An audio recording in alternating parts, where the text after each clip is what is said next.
नमस्कार प्रेक्षकांनो, आपण पाहतोय सध्या मालिकेमध्ये खूप छान आणि क्यूट अशी लव्ह स्टोरी चाललेली. सगळ्या प्रेक्षकांना पाहायला देखील खूप मजा येते. त्यातच आता शर्वरी आणि जय या दोघांमधलं अंतर मात्र दिवसेंदिवस कमी होत जाते आणि मालिका मात्र तेवढीच रंजक आणि छान अशा वळणावरती चाललेली प्रेक्षकांना देखील जाम आवडते. आता प्रेक्षकांनो, त्यातच जयने मात्र शर्वरीला एवढ्या मोठ्या संकटातून वाचवले, त्यामुळे इकडे शर्वरी चांगलीच त्याच्यावरती इम्प्रेस झाली. तिलाही समजत नाही खरंच आपण या माणसाला काय समजत होतो आणि हा काय आहे. मुळात म्हणजे ह्याला स्वतःला एवढं लागलंय तरी किती माझी काळजी करतोय. त्यामुळे आता जय आणि शर्वरी दोघंही एकमेकांच्या पार प्रेमात अखंड बुडालेत प्रेक्षकांनो. इकडे जय देखील इकडे एवढ्या मुलींचा एवढा तिरस्कार करणारा, तो इकडे या शर्वरीची एवढी काळजी घेतोय. त्याचं त्यालाही समजत नाही आपलं नक्की काय चाललेलं आहे. आता शर्वरी जेव्हा घरी जाण्याचा हट्ट करत होती तेव्हा देखील त्याने तिला घरी घेऊन आला. कारण त्याने सांगितलं असतं की तुझ्या बाबांना आणि आईला उगाच का त्रास द्यायचा आहे, उगाच का त्यांना काळजी टाकतेस तू. त्यामुळे तू माझ्या घरी चल आणि तिथे तू कपडे चेंज कर, साक्षीचे कपडे ते घेऊन तू जाऊ शकतेस ना. आता प्रेक्षकांनो, घरी गेल्यानंतर मात्र जय तिची एवढी काळजी घेतोय, तिला ज्या ठिकाणी लागलेलं असतं तिथे अगदी मलम वगैरे लावून देतो. आता हे सगळं बघून इकडे शर्वरीला खूप जास्त वाईट देखील वाटायला लागतं. थोड्या वेळापूर्वी आपण किती बोललोय ना याला, खरंच किती विरुद्ध आहे हा. आणि मुळात म्हणजे मी याला किती वाईट साईड बोलले होते, पण त्याने काहीच लक्षात ठेवलं नाही. माझ्यासाठी त्याने किती आणि काय केलं आज, मी खरंच त्याचे आभार कसे मानू काय मलाच समजत नाही. तो ती विषय काढतच असते, पण जय मात्र तिला थांबवतो. कारण त्याला वाटतंय तिला नको काय त्रास व्हायला. आणि जय मात्र चक्क तिला म्हणत असतो, जाऊ दे ना, तू आता सेफ आहेस ना, तेच खूप महत्त्वाचं आहे आणि तो विषय आता परत नकोच काढू. आता प्रेक्षकांनो, इकडे मात्र जयने खूपच छान असं शरूला प्रेमाने समजावून सांगितलेलं असतं. अजिबात तिच्यावरती चिडचिड करत नाही, ओरडत नाही. आणि हे सगळं बघून तर शर्वरीला कुठेतरी खूप मोठा आश्चर्याचा धक्काच बसलेला असतो. खरंच शायनरची अशी एक हळवी बाजू आहे तर म्हणजे आज पहिल्यांदाच माझ्या समोर येते. आता प्रेक्षकांनो, जयला देखील थोडी जखम झालेली असते, त्याला खूप त्रास होत असतो. आणि मग काय, इकडे मात्र शर्वरी त्याच्या जवळ जाते आणि त्याला देखील जखमेवरती मलम वगैरे लावून देत असते. आणि दोघं एवढे जवळ आलेले असतात आणि परत एकमेकांच्या नजरेत हरवून जातात. आता प्रेक्षकांनो, याच नंतर पुढे काय होणार आहे, कशा पद्धतीने इकडे जय मात्र स्वतःच्या मनात काय चाललं आहे हे स्वतःलाच विचारून खरंच शर्वरीवरती आपलं प्रेम आहे का, हे सगळं स्वतः जाणून घेणार आहे.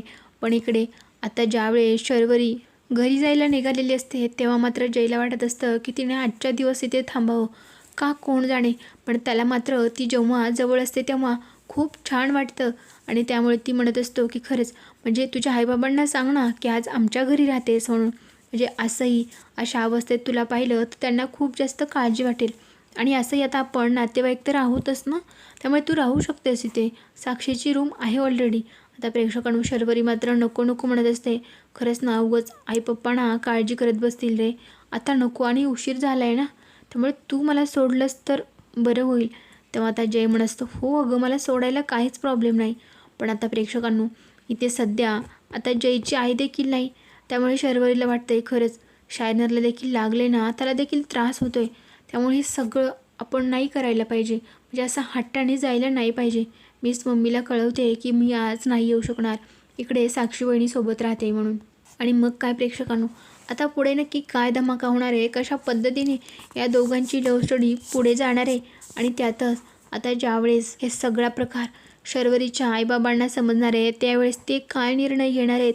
त्यातच इकडे शर्वरीच्या लग्नाचं चाललेलं असतं घरी, त्यामुळे जय नक्की काय मोठं पाऊल उचलणार आहे हे सगळं आपण पुढे जाणून घेऊयात. प्रेक्षकांनो, चला तर सुरुवात करूया नक्की पुढे सगळं कसं आणि काय घडतंय. मुळात म्हणजे आता जेव्हा जय आणि इकडे शरू दोघंही पार्टीवरून घरी येत असतात तेव्हा जयला एवढा राग आलेला असतो. कारण इकडे मिसेस चौधरी ती मात्र जयला मुद्दाम खोटारडा वगैरे म्हणून खूप अपमानास्पद बोललेली असते. त्यामुळे त्याचा राग मात्र अनावर झाला आहे. आणि हे सगळं फक्त आणि फक्त हिच्यामुळे झालं आहे, पण तो प्रचंड चिडचिड करत होता. आता त्याच चिडचिडीच्या ओघामध्ये मात्र तो तिला गाडीच्या खाली देखील उतरून लावतो.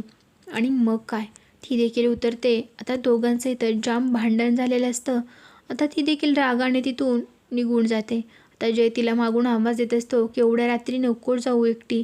पण आता शर्वरी कोणाचं ऐकेल, ती शर्वरी कुठली बरं. ती तिथून निघून जाते. पण काही रस्त्यात मात्र गुंड तिला अडवतात आणि तिची छेड काढू लागतात. आता प्रेक्षकांनो, या सगळ्यांमुळे मात्र जयला देखील तिची काळजी वाटून राहते. त्यामुळे तो देखील तिच्या मागे मागे येत असतो. आता मागे आल्यावरती समोर मात्र हे गुंड आणि शर्वरी अशा नको त्या अवस्थेमध्ये असतात, कारण ते तिला खूप जास्त टॉर्चर करत असतात. जय मात्र आता त्यांचा हात तशाचा तशा मागे खेचतो आणि अशी काय त्यांना हातल घडवतो ना आणि सांगतो की रोस्ट क्वीन आहे म्हणून. आता प्रेक्षकांनो, इकडे जयची खूपच जबरदस्त अशी एंट्री दाखवली होती. त्याने अशी काय गुंड्यांची धो धुलाई केली की नाही, त्यामुळे खूप जास्त मजा आली पाहायला. आणि खरंच तुम्हाला देखील हा एपिसोड आवडला असेल ना, तर नक्कीच व्हिडिओला लाईक करून तुमचा रिस्पॉन्स कळवा. आता प्रेक्षकांनो, इथे शेवटी सगळ्या गुंडांना धुवून मात्र जयने चांगलंच आडवं केलेलं असतं आणि शर्वरी मात्र हे सगळं बघून खूप जास्त इमोशनल होऊन अशी काय घट्ट इकडे जयला मिठी मारते. त्यामुळे जय देखील तिला हात लावू की नको म्हणून दोघंही एकमेकांच्या नजरेत परत एकदा हरवून गेलेले असतात. आणि शेवटी दोघंही आता भानावर येतात आणि गाडीत बसून परत घरी निघून जातात. आता शर्वरी इथे हट्ट करत असते, शायनर मी घरी जाते, नको रे, उशीर झालाय.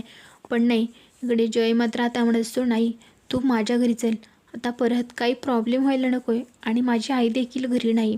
त्यावेळेस मात्र शर्वरी आता तयार होते.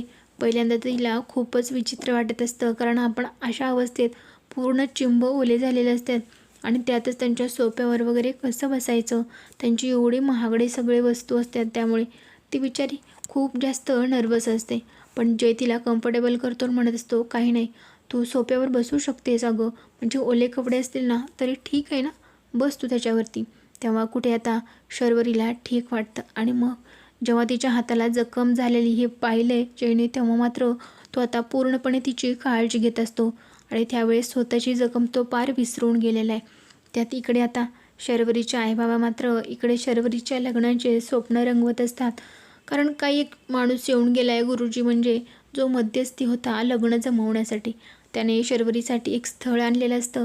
आता शर्वरीच्या आईचा मात्र हट्ट आहे की काही जरी झालं ना तरी दोघांना मात्र आपण म्हणजे शरूचं आणि आपल्या आशूचं दोघांचं लग्न मात्र एकत्र लावूयात, म्हणजे खर्चही थोडा जेमतेम होईल आणि मुळात म्हणजे चांगलं स्थळ असेल तर चांगलंच आहे ना. आता बरंच होईल ना, आपलं थोडंसंच आहे की म्हणजे तिचं लग्नच करायचं नाही. प्रेक्षकांनो, इकडे ह्या दोघांचा म्हणजे लग्नाचा विषय चाललेला असतो की कशा पद्धतीने शरूला समजवायचं. तिचे बाबा मात्र जाम काळजीत असतात की कशी येत नाहीत काय वेळ, म्हणजे ठीक आहे तिने सांगितलं आहे लेट होणार आहे, पण आणखी इतका वेळ कशी नाही येत, बराच वेळ झाला आहे आता. प्रेक्षकांनो, इकडे मात्र आता ज्यावेळी शरूच्या लग्नाचा विषय निघणार आहे ना, तेव्हा जयच्या देखील पायाखालची जमीनच सरकणार आहे नंतर, कारण त्याला कुठेतरी मनात एका कोपऱ्यात शर्वरीबद्दल काहीतरी फिलिंग्स आहेतच, ज्या की तो तिच्यासमोर मांडू शकत नाही, तिला सांगू शकत नाही. पण ज्यावेळी आता इकडे जय आणि शर्वरी सध्या तरी एकत्रच आहेत. आता इकडे शर्वरी देखील त्याच्या शर्ट वगैरे त्याला काढता येत नाही म्हणून त्याला मदत करते, त्याच्या जखमेवरती मलम लावून देते आणि मग परत एकदा दोघे एकमेकांच्या नजरेत हरवून जातात. आता प्रेक्षकांनो, इकडे शर्वरीला समजलेलं आहे की खरंच जय किती हळवा आणि केअरिंग आहे, त्यामुळे तिचा पूर्णपणे आता गैरसमज दूर झालेला आहे. इकडे जय म्हणत असतो, खरंच म्हणजे तू एवढी आता बोलतेस वगैरे, पण त्या गुंडांना चांगले कानाखाली वाजवायचीस ना. तेव्हा शरू म्हणत असते, खरंच म्हणजे मी ना त्याच्या कानाखाली वाजवलीच होती, पण नंतर बघितलंच ना किती आले ते सगळे आणि त्या सगळ्यांना मी कशी पुरणार होते, म्हणजे त्यांनी माझं काय अवस्था केली असती. खरंच मला ना ते सगळं विचारही करवत नाही रे. तेव्हा मात्र जय म्हणत असतो, जाऊ दे, पण घरच्यांना काही सांगू नको, परत त्यांना काळजी वाटत राहील. आणि हो, सध्या त्यांना फोन करून सांग की तू आजच्या दिवस साक्षीकडे राहतेस म्हणून, कारण उगाच एवढ्या रात्री गेलीस, परत ही अवस्था, हाताला झालेली जखम वगैरे, नंतर काहीतरी कारण देऊ द्या आणि म्हणजे त्यांनाही काही काळजी वाटणार नाही, गाडीचे दार वगैरे लागले असं सांगू शकतेस. आता प्रेक्षकांनो, जय मात्र सगळा झालेला प्रकार आठवत असतो, कशा पद्धतीने शर्वरीने त्याला मिठी मारली, कशा पद्धतीने ती त्याची काळजी घेत होती आणि कुठेतरी त्याचा गैरसमज मात्र दूर होतोय की खरंच बायका मात्र आयुष्याची वाट नाही लावू शकत, तर त्या चांगल्याही असू शकतात, म्हणजे त्यांच्यामुळे आपल्या आयुष्यात आनंद देखील होऊ शकतो, आपल्या आयुष्यात आनंद देखील येऊ शकतो. त्यामुळे त्याचं आता मत बदलत चाललेलं आहे. आणि प्रेक्षकांनो, कशा पद्धतीने आता इकडे जयच्या मनात शर्वरीबद्दल प्रेम फुलत जाणार आहे आणि ते फायनली तिच्यासमोर व्यक्त करणार आहे ना, हे आपल्याला लवकरच समजणार आहे.